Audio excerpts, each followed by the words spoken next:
जी बिल्कुल, leave and कैशमेंट जो bill है उसके और जो सरकारी स्कूलों की निजकारी है उसके खिलाफ पंजाब भर की तरह मुल्तान में भी जो असातिज़ा हैं वो एहतजाज करने पर जो है वो यहाँ पे एहतजाज करते हुए दिखाई दे रहे हैं।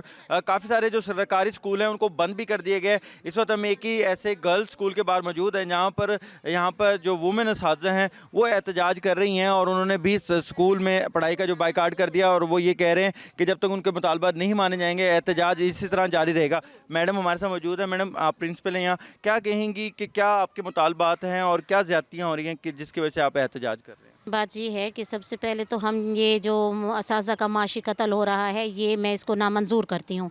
और जो लीव एंड कैशमेंट में जो कट लगाया जा रहा है या फिर पेंशन को कट लगा के ख़त्म किया जा रहा है ये नामंजूर है। यही तो हमारा सहारा होता है और इसी पेंशन और इसी ग्रेजुएटी वगैरह के ज़रिए हम अपने कोई बड़ा काम जैसे मकान बनाना है, बच्चों की शादियाँ हैं, इसी से हम ही इसी उम्मीद पर ही हम रहते होते हैं।